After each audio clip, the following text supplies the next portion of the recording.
यह 1526 का समय है जो अब उत्तरी भारत है और सुल्तान इब्राहिम लोदी का सामना मध्य एशिया के एक राजकुमार जहीरुद्दीन मोहम्मद बाबर से होने वाला है। खतरे को खत्म करने के लिए सुल्तान अपनी युद्ध हाथियों को लड़ाई में लाता है, लेकिन कहा जाता है कि बाबर की तोपों और बंदूकों की धमाकों ने हाथियों को डराया और उन्होंने सुल्तान की अपनी सेना को कुचल दिया। बाबर लंबे समय से अपना साम्राज्य बनाने की महत्वाकांक्षा रखता था। हालांकि वह दुनिया के सबसे सफल विजेताओं में से कुछ का वंशज था।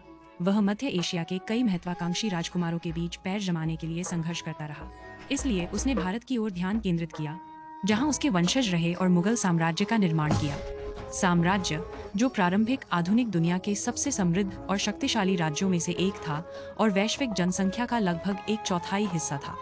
बाबर उस निर्णायक युद्ध के 4 साल बाद ही मर गया, लेकिन उसकी अपनी आत्मकथाएं और उसके वंशजों का काम उसे रंगीन तरीके से अमर कर गया।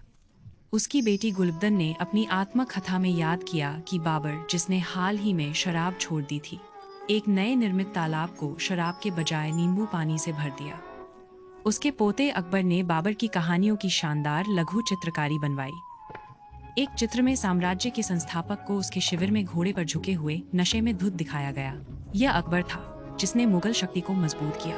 उसने किसानों के लिए सुरक्षा स्थापित की, जिससे उनकी उत्पादकता बढ़ी और अधिक कर राजस्व उत्पन्न हुआ, और मुगल क्षेत्र का विस्तार करने के लिए सैन्य अभियानों की शुरुआत की। जो राजकुमार उसकी वफादारी की शपथ लेते थे उन्हें पुरस्कृत किया जाता था, जबकि जो उसका विरोध करते थे उनके साथ क्रूर उदाहरण पेश किया जाता था। उन्हें और उनके कई प्रजा को मार दिया जाता था।